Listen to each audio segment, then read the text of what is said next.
An filɛbagaw an ka foli bɛ aw kelen-kelenna bɛɛ lajɛlen ye.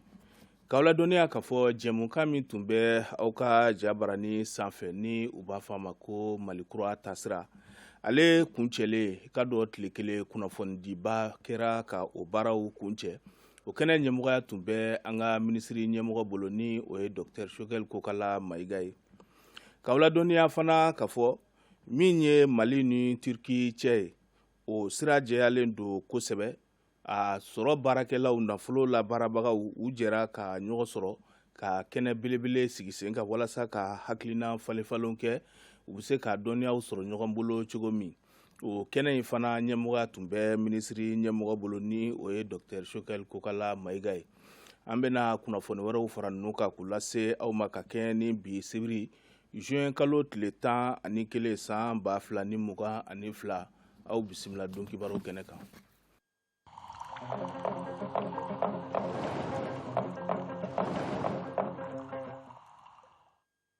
Malikura taasira kɛnɛ min ni gouvernement maaw tun bɛ tɛmɛ a kan kelen-kelen walasa k'u ka baarakɛlenw lase jamanadenw ma. O baara in o kuncɛra. A kuncɛlen a baara fana ko tɔ bɛɛ lajɛlen sankɔrɔ tara ni min ye faso gouvernement o ɲɛmɔgɔ Dr Choguel Kokala Mayiga ale ka kunnafonidiba ye ani kunnafonidilaw ni ɲɔgɔn cɛ. O senfɛ ɲininkali caman kɛra gouvernement ɲɛmɔgɔ la, ɲininkali minnu ni olu bɛ taa sira caman kan. N'a fɔ min ye politikiko yɛlɛma baara minnu ni olu dayɛlɛnnen don ani ka se an ka fangabondaw jamana kolatigɛ cakɛdaw. Lakanakow an ka jamana kɔnɔna da ser'o ma, mara taabolow ani sɔrɔ baaraw, buna hadamadenya yɛrɛ sabatili olu kurebalenw bɛɛ lajɛlen sɛbɛkɔrɔ walawalala kɔnɔ kosɛbɛ. O baara in kɛnɛ kan min ye Asetu Marizɛte Koyita ye, ale tun bɛ a ye o kumaba dɔw bɛntigɛmɔ an ye an k'o lajɛ. Transition ye san 1 sɔrɔ. Baara ni wilikajɔ minnu kɛra o furancɛ kɔnɔ, jamana k'a ɲɛtaga ani a ka yiriwa siraw la gouvernement fɛ. Minisiri ɲɛma Dr Choguel Kokala Mayiga ye tile 1 kunnafonidibaaro kɛnɛ sigi ni kunnafonidilaw ye. Yɔrɔ o yɔrɔ ni gɛlɛya b'a la, n bɛ se ka garanti kelen d'a ma. An ka ɲɛmɔgɔw sɔrɔdasi ɲɛw bɛɛ k'i labɛn. U bɛ labɛn min kan, a kuma tɛ se ka bɔ kɛnɛ kan. Parce que an b'a dɔn ko ka continuer ka sira tigɛ, solution t'a la, o tɛ laban o. Terroriste ka base kɔrɔlen u ka base de b'u bolo, u ka carburant bɛ yen, u b'u ka machine réparer, u bɛ dumuni kɛ, u bɛ ka fɛn bɛɛ o base ninnu bɛɛ détruira sisan, armée y'u bɛɛ ci. Lakanako ani justice ko n'i bɛ décision ta olu la i b'a kɛ dɔɔni-dɔɔni i b'i muɲu f'i k'i labɛn kosɛbɛ. Bi MINUSMA tali ko an m'o décision ta. An ni Russie ta in comme y'a fɔ aw ye, Russie ye Mali teri ye kabini indépendance la. Jamana fɔlɔ-fɔlɔ min ye Mali dɛmɛ k'a ka armée sigi ka ɲɛ, o ye Russie ni Chine ani pays socialiste. Union soviétique bina, Russie de bila nɔ na. An ka sɔrɔdasiw a fanba o formela Russie la. Kɛlɛminɛnw fanba a sanna Russie fɛ. Fɛn min mɔgɔw dabali ban o ye k'a fɔ ko san 30 kɔnɔ an ma se ka taa Russie fɛ k'an dɛmɛ, an tun bɛ kɛlɛ la. O décision de taara. Président Assimi Goïta ale n'a ka gouvernement u ye décision ta. Comme u b'an bali an ka kɛlɛminɛnw san, hali n'a ye min san an bɛ wari sara u t'a d'an ma. An fana ko n'o don an bɛ taa mɔgɔ min fɛ u tɛ se ka min bali a ka fɛn d'an ma. Kunnafoni ko, jamanadenw ni u bolominɛw lakanali ko, ani an ka jamana ni jamana wɛrɛw cɛ koɲɛw. Minisiri ɲɛma kɛlen ka jaabi di o ɲininkali ninnu kan, kunnafonidilaw ka ɲininkaliw sera dakun wɛrɛw ma ka ɲɛsin minisiri ɲɛma la. I n'a fɔ jamana k'a sɔrɔ seko ni dɔnko, sariya ni kiriko, jamana maracogo ɲuman ani kalata natɔ olu koɲɛw. Bi diɲɛ bɛɛ la gɛlɛya bɛ yen. Sisan Mali la comme embargo in bɛ yen, a kɛra comme psychologie, hali ni kungolodimi ye mɔgɔw min minɛ u b'a fɔ ko embargo de don. hali ni mɔgɔw ye gɛlɛya dɔ sɔrɔ u b'a fɔ ko embargo de don k'a sɔrɔ n'i ye jateminɛ kɛ par exemple n'i ye sukaro sɔngɔ ta n'i ye tulu sɔngɔ ta jamana minnu bɛ sukaro ni tulu produit coronavirus kama u ma produit 2020 ani 2021 la donc a tuna yɔrɔ bɛɛ la ni fɛn dɔgɔyara dɔrɔn a prix bɛ sɛgɛn n'i taara Europe jamana ninnu la tulu litre kelen a prix augmentera siɲɛ 5 k'a sɔrɔ embargo tɛ yen n'i taara Amérique ni Canada ninnu olu bɛ pétrole produit o mais olu ka litre u b'a fɔ ko le gallon ou le litre a bɔra $1 fo $4 la k'a sɔrɔ embargo tulu kan jamana min bɛ Mali kɛrɛfɛ n t'u tɔgɔ fɔ mais les voisins a b'u dɔn u mɔgɔw bɛ wuli k'a bini 4 heures vidéo bɛ yen u bɛ yaala u bɛ tile 2 kɛ mobili jɔlen u tɛ se ka gasoil sɔrɔ k'a kɛ dɔw yɛrɛ ka aéroport datugura tile dama dama ala barika la gɛlɛya bɛ Mali la mais an ma s'o ma à partir du 7 juin fɛn bɛɛ bɛna accélérer parce que ko caman bɛ an kun y'a boloda comme an kun bɛ négociation la an kun t'a fɛ k'a bɔ kuma wɛrɛ kana bɔ a la CEDEAO nɔfɛ o de kama a ye fɛn caman labɛn a ma bɔ n'a ye mais à partir du 7 décret in publiera k'a yira maliyɛnw la ko an y'an ka sira min ta président ye kalo 24 min fɔ san 2 in an b'o sira kan an kɔni tɛ droite gauche la lajɛ tuguni ka maliyɛnw rassurer u ye min fɔ san 5 président ye situation internationale analysée président y'a responsabilité ta sur lui k'a fɔ k'a b'a ɲini CEDEAO fɛ u ka sɔn Mali kura a fondation bɛ se ka sigi segin kana k'a la tuguni san 5 kɔnɔ an kun b'a fɛ k'a sinsin fo ka premier étage deuxième étage troisième étage jɔ comme ça président kura bɛ n'i sigi a bɛ jamana diriger normalement gɛlɛya caman bɛ yen ale t'u gérer tuguni a tɛ sécurité ko gérer a b'a sɔrɔ armée organisée len don ka ban o b'a sɔrɔ sariyaw dilanna ale bɛna ka jamana gouverner ka taa gɛlɛya sɔrɔla an ko sisan an ka dɔ bɔ an ka ambition la a soubassement kɔni o kɔni an tɛ se k'o négocier k'aw ladɔnniya k'a fɔ i n'a fɔ a b'a kalama cogo min ye camancɛ fanga ye a sigiko 2nan o ye san 1 sɔrɔ o san 1 na an ka ministriw ye baara camanw kɛ ministri min ni ale sigilen don i k'a dɔn togodaw yiriwali kama ni o ye ministri Modibo Keita ye ale dantigɛli dɔw kɛ minnu bɛ taa baganmara ta sira kan mɔni ani sɛnɛ ta sira fɛ an ka jɛ an ka Ismaila Sise lamɛn ale ye o dantigɛli ninnu woloma an ye Furancɛ fanga ɲɛmaw ye mara kɛ ka se san 1 mɔ nin ye Modibo Keita ye sɛnɛ mɔni ani baganmara o ɲɛmayaso kalifalen don ale de la san 1 kɔnɔ baaraw bɛ hakɛ jumɛn na maliyɛn 100 o 100 ta bi segi bɛ togoda la a tɔgɔ bɛ dugubaw kɔnɔ donc n'o olu ka yiriwali dira mɔgɔ min ma ira baaraba de dir'i ma san o san jamana bɛ balo yirika bɔ kɔfɛ ka na sɛnɛkɛ balo dafa pour que k'a di jamanadenw ma n'o yɛrɛ fana bɛ kɛ mun de bɛ kɛ salenw de bɛ bila parce que ni da dumuni minnu bɛ bɔ kɔfɛ malo par exemple n'a da ka gɛlɛn kɔfɛ n'i y'a san ka na ka salenw da kan mɔgɔ tɛ se k'a san donc gouvernement bɛ dɔ ba salenw na pour que maliyɛnw ka se k'a sɔrɔ ka dun o maliyɛnw ye jɔnw ye o ye dugukɔnɔmɔgɔw de parce que an ka sɛnɛkɛla minnu bɛ tugo kɔnɔ a caman de bɛ yen u bɛ baara kɛ k'u yɛrɛ de balo u tɛ sɔrɔ kɛ ka feere sugu la donc an nan'o de situation sɔrɔ tant que o ma yɛlɛma a bɛ gɛlɛya an bɛ don min na i ko bi sumanw tɛ taa nɔgɔ kɔ wa gɛlɛya caman o sɔrɔla nɔgɔko la fɛɛrɛ jumɛnw de taara walasa ka farafin nɔgɔ don ba la sɛnɛkɛlaw fɛ malo ni kaba i tɛ se k'o sɛnɛ ni nɔgɔ t'i bolo fɔlɔ fana an ka mɔgɔkɔrɔbaw tun bɛ nɔgɔ min don o ye misi nɔgɔw ni saga nɔgɔw ni fɛnw de sisan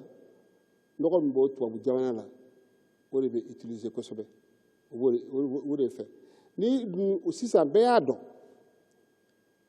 depuis wagati la bana n'u b'a fɔ ko covid o nalen nɔgɔ bɛ feere sugu la yɔrɔ min na dunan kɔnɔ o usines datuguna prix yɛlɛna ni fɛn min tɛ sɔrɔ a da bɛ gɛlɛya i y'a faamu o fana tuguni fɛn wɛrɛw nana fara o kan tuguni minnu tun tɛ yen fɔlɔ la n'o ye embargo ye n'o ye kɛlɛ minnu fana b'a kɔfɛ sisan parce que jamana minnu bɛ kɛlɛ la sisan olu de fɛ engrais bɛ bɔ yen donc o fana na ka engrais gɛlɛya kosɛbɛ donc ne ka sɛnɛkɛfɛn n'a tɛ se ka ɲa cogo si la ni engrais ma k'a la a bɛ sɛnɛ tiɲɛ dɛ an ka nɔgɔ minnu bɛ yan denmisɛnninw caman ye usines dilan u b'a essayer ka ɲamanɔgɔw ni misibow ni sɛbow ta k'u ɲagami k'a kɛ nɔgɔ ye a bɛ se ka kɛ suman kɔrɔ n ko mɔgɔw i senkɔrɔ jɛgɛ ani bolokɔrɔ jɛgɛ i tɛ se k'i bolokɔrɔ jɛgɛ bila k'a fɔ k'i bɛ i senkɔrɔ jɛgɛ minɛ donc o nɔgɔ minnu b'an bolo an ka ba don o la président yɛrɛ y'an dɛmɛ o la k'a fɔ k'an wari min dira an ma ɲinan an ka essayer ka kɛmɛ sara o kɛmɛ sara 60 o kan ka kɛ engrais organique ye engrais dɔ in min bɛ bɔ kɔfɛ n'a sɔrɔ man di dɔ in bɛ k'o ye. tɔni 770 ani kɔ o de sɔrɔla kɔɔri la o y'a to mali kɛra fɔlɔ ye ɲina kɔɔri sɛnɛ la farafinna. gouvernement de bɛ fo parce que yanni ne ka na kɔɔri sɛnɛlaw tun bɛ kɛlɛ de la an yɛrɛ o ye lasigi dɔ kɛ u b'a fɔ ko assise sur le coton o lasigiw kɛlen u ye bɛnkan dɔw kɛ o bɛnkanw nana ne y'a caman bila en œuvre o de y'a to bɛn nanu ni ɲɔgɔn cɛ ani furufurudin dɔw bɛ halisa o de ye bɛn na u ni ɲɔgɔn cɛ dɔɔnin bon gouvernement ye mun de kɛ gouvernement ko ko coton graine premier choix k'a b'a san 56 o prix ɲɔgɔn ma deli ka kɛ mali kɔnɔ ban ne y'o siya fɔlɔ tɛ o kɔfɛ tuguni a bɛ engrais min n y'a fɔ ko sɛnɛkɛla ninnu se t'u ye a ko engrais la a bɛ engrais fana subventionné k'a d'u ma o de nana ni nin sɔrɔ ye bon n'i ye kɔɔri sɛnɛli ma filɛ dɔw bɛ se k'a fɔ kɔɔri tɛ dun c'est vrai mais n bɛ min fana fɔ ni mɔgɔ mɔgɔ bɛ kɔɔri sɛnɛ a bɛ kaba sɛnɛ kɛrɛfɛ nɔgɔ min bɛ d'i ma 100 la 60 i b'o kɛ kɔɔri ye 40 i b'o kɛ ka kaba sɛnɛ o de fana b'a permet fɛn minnu n'an ta o dilan an fɛ yan n'an b'a bɔ kɔfɛ an b'o san n'o wari de donc kɔɔri nafa y'o ye a bɛ tila kɔɔri bɛ tila tuguni ka usines na marché tulu bɛ bɔ a la donc a bɛ mɔgɔw balo i y'a faamu donc a bɛ transport fana minnu bɛ minɛnw ta a b'olu fana ka baara yiriwa donc a bɛ activité bɛɛ la tuguni. loi de programmation ye sariya kisɛw ye min bɛ sɛnɛ yiriwa an bɛ don min na a sariya kisɛ in bɛ jɔsen jumɛn kan. o sariya in bɛ yen depuis 2006 an ma bila sen kan ne nana ne y'a ye ne ko an b'a bila sen kan parce que a bɛ situation min kɔnɔ jamana bi ko dutigi de a ka sɔrɔ a b'o de tila a ka denw ni ɲɔgɔn cɛ normalement sɛnɛkɛla de kan ka salen sara gouvernement ye mais gouvernement de bɛ salen ta k'a di dɔw ta k'a di sɛnɛkɛlaw ma ne ko an kan ka loi de programmation du développement industriel an b'a bila bolo kan n'a y'a bila bolo kan o bɛ na ni mun ye wari min bɛ d'an ma an bɛ sɛnɛkɛlaw yiriwa ka u ka sɛnɛkɛfɛnw caman sɔrɔ n'o fana bɔra yen tuguni an b'u organiser n'u organisera fanga bɛ jɛkulu la ni mɔgɔ kelen donc an bɛ sɛnɛkɛlaw fara ɲɔgɔn kan dugu kɔrɔ k'a yɛlɛ u b'a fɔ min ma ko tɔnw ye ka tila tuguni k'o kɛ tɔn wɛrɛ ye cercle kɔnɔ ka taa région kɔnɔ ka taa fo capitale la e tɛ se ka kɛ ni minnu bɛ sɛnɛ dɔn n'olu tɛ sɛnɛkɛlaw kɛrɛfɛ o caman de tɛ baara la sisan président ye an yamaruya mɔgɔ 300 ɲɔgɔn olu ka ta olu ka se ka na kɛ sɛnɛkɛlaw kɛrɛfɛ ka hakililaw d'u ma pour que an ka sɛnɛ ka taa ɲɛfɛ. Minisiri Modibo Keyita ye welekanw di an ka jamana sɛnɛkɛlaw ma. Ne kɔni bɛ min fɔ jamanadenw ye surtout sɛnɛkɛlaw ne b'a ɲini u fɛ u b'a dɔn fɛn min ni i tɛ se k'a ɲɛnabɔ n'o ye engrais ko ni fɛnw ye gouvernement bɛ dɛmɛ de di a bɛ fɔ o ma ko subvention ni min dir'u ma u k'u bɛrɛ bɛ na n'o ye et puis engrais min b'an bolo n'a ka ca an k'o utiliser filanan an ka sɛnɛkɛfɛn minnu kɔrɔlen n'an y'u bila an ka segin u ma k'a fɔ denmisɛnninw fana ye i b'a kɔlɔsi n'i taara du caman kɔnɔ ni to dilanna yɔrɔ min na denmisɛnninw t'a dun an tɛ tubabu ye malo tun bɛ dun fɔlɔ selidenw de la sisan malo kɛra an ka dumuni ye an ka n'an ka kɔrɔlenw kan fini bi aujourd'hui fini ale yɛrɛ tubabu yɛrɛ b'a fɛ kosɛbɛ parce que a bɛ banabaatɔw ka dumuni don an ka u don ba la tubercule n'i ye tukɔrɔ jamana ninnu ma filɛ u ka sɔrɔ barika ye mun ye ku ani banaku ani woso an ka segin u ma siya dumuni bɛ yen mɛ kɔnɔ fa ani bɛ dumuni nafama dun kelen tɛ. n'an bɔr'o la k'aw ladɔnniya k'a fɔ mali jagokɛlaw ni izinitigiw ka soba o ɲɛmɔgɔw u ni turki taw jɛra k'u tɛgɛ di ɲɔgɔn ma ka kɛnɛ belebele sigi kɛnɛ min ni u b'a la ka hakilina falenfalenw kɛ dɔnniya min bɛ u la ka se k'o dɔnniyaw tila u ni ɲɔgɔn cɛ o kɛnɛ ye ɲɛmɔgɔya tun bɛ minisiri ɲɛmɔgɔ bolo ni o ye dr shokɛl kokala mayiga ye fɛn min sɔrɔla ye asetu marizɛto koyita ale bɛ o las'an ma. mali ni turkiye jamana ka jɛɲɔgɔnya tɛ bilako ye o de hokumu kɔnɔ walasa ka sɔrɔtaw bugun sanni feere ɲɔgɔnya la jagokɛlaw ka soba ɲɛmayaso ani turkiye jamana magobatigiw ka ɲɛmayaso ye o baara kura dɔ bila sen kan an fɛ yan Bamakɔ. An bɛ hukumu mun kɔnɔ yan nɔ o ye rencontre dɔ de kun programme anw fɛ ani partenaire dɔ b'an bolo Turki u b'a fɔ ma ko DEIK comme aw b'a kalama a bɛ san caman bɔ Mali ni Turki y'a essayé k'u ka relation renforcer u ka baarakɛɲɔgɔnya renforcer jago sira fɛ ani politique sira fɛ mun ye jago sira ye chambre de commerce ni u ka service mun bɛ u b'a fɔ ma ko DEIK u nana bɛnkan dɔ signé 2015 a fɔ ko jago sira mun bɛ an ni Turki cɛ a million da ka dɔgɔ an ka essayer ka fɛɛrɛ kɛ ka renforcer a kun tɛ tɛmɛ million 25 kan dollar la mais fo 2020 a nana ye san 7 kɔnɔ ka multiplier ka kɛ million 140 ani dɔɔni dollar ye donc an kɛlen ka bɛnkan mun signé bɛnkan ye ko ni événement dɔ bɛ kɛ olu fɛ yen nɔ an ka Mali opérateur bɛ bɔ yan ka taa Turki ka taa bɛn ni o événement ninnu ye i n'a fɔ u yɛrɛ ka gouvernement ye événement 2 ɲɔgɔn boloda yen nɔ u b'a fɔ ma ko forum turc CEDEAO forum turc Afrique à chaque fois que n'u b'o kɛ u b'an wele an bɛ mɔgɔw bɔ yan nɔ ka taa nin rencontre senfɛ u b'a to ɲɔgɔn dɔn bɛ don an ka opérateur n'u ka mɔgɔw cɛ ka baarakɛɲɔgɔnya boloda. Mali ni Turkiye jamana ka nin jɛɲɔgɔnya in bɛna kɛ sababu ye ka jamana ɲɛtaga sabati. Relation ɲuman min bɛ ɲɛmɔgɔw ni ɲɔgɔn cɛ ani relation économique nafolo baara fɛ relation ma baara kosɛbɛ o de la Mali opérateur économique ani Turkiye taw an ka président 2 le colonel Assimi Goïta ani Recep Erdogan u ko k'olu b'a fɛ en tout cas transition waati la relation économique min bɛ Mali ni Turki cɛ o relation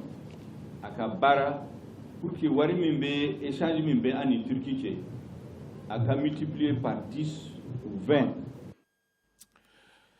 k'aw ladɔnniya k'a fɔ min ye Tɔnbɔkutu olu ka kulu min sigilen don Tɔnbɔkutu yiriwa kama olu kɛlen don ka seko ni dɔnko dɔ sigi sen ka tile 3 kɔnɔ min bɛna kɛ kalo in tile 11 ani a 12 Palais de la Culture la Bamakɔ u y'o seko ni dɔnko tile ninnu tɔgɔ da ko Tɔnbɔkutu bɛndugu o senfɛ u bɛna kuma Tɔnbɔkutu i ka don a seko ni dɔnko kan kosɛbɛ kɛrɛnkɛrɛnnenya ani min ye Mali yɛrɛ fana ye n'i y'a bɛɛ lajɛlen ta Dr Ansumana Mayiga ale ye ka dɔ a jɛkulu ko labɛnna maa ye a ye dantigɛli dɔw kɛ Ibrahim Ag Mohamed ka kuma galamani na ni don kɛrɛnkɛrɛnnen ninnu ka nafa minnu bɛ a la an k'o lajɛ ɲɔgɔn fɛ. A ye ɲɔgɔn sɔrɔ yan palais de la culture la ka journée culturelle nin k'a daminɛ mɔgɔ caman bɛ u bɛ Tombouctou tɔgɔ mɛn hali n'i ma deli ka taa Tombouctou i ye Tombouctou tɔgɔ mɛn i ma se yen mais bi an tun bɛ ka mun tigɛ ka na ni Tombouctou ka laada kɔrɔw ye mun y'a ka n'a fɔra ko moludu seli mun bɛ k'a la n'a fɔra ko furusiri waati ani denkɛ n'a donna cɛya la an bɛ jalamugu sira la o jalamugu bɛ siri a bɛ siri cogo ba de b'a la donc an y'o fana kɛ ministre ɲɛna donc bi na an wasala parce que Mali gouvernement sera yan an fana an sera ka an ka duniya ye min ye an sera k'a yira. N'i ko Tombouctou i ko kɔrɔlen dɔnniya silamɛya a bɛɛ b'a dɔn k'a fɔ kabini lawale kabini 14e ni 15e siècle ninnu na Tombouctou kun ye université ba de a bɛ fɔ université ma université Sankore. Alors depuis o waati lakɔliden ba 25 ɲɔgɔn kun bɛ sɔrɔ yen o ɲɔgɔnna kun tɛ diɲɛ yɔrɔ si. Alors donc o bɛɛ b'a jira k'a fɔ ko Tombouctou ye dɔnni dugu ye seko ni dɔnko bɛ yen an k'an ka seko ni dɔnko matarafa pour que an ka danbe ni hɔrɔnya sɔrɔ an k'an ka kɔrɔlen dɔn an ka passé an ka histoire n'an y'o dɔn a ka ca Ala fɛ ayiwa an b'an yɛrɛ dɔn n'an y'an yɛrɛ dɔn an bɛ maa wɛrɛw fana dɔn mais maa wɛrɛw fana b'an dɔn. Kunnafoni labanna k'aw ladɔnniya k'a fɔ coronavirus banakisɛ kibaruyaw sɛgɛsɛgɛli kun kan mɔgɔ 694 ɲɔgɔnna olu sɛgɛsɛgɛra min ye olu bɛɛ lajɛlen a jɛra k'a fɔ min ye coronavirus banakisɛ ye a tɛ olu si farisogo la maa 3 olu kɛnɛyara bi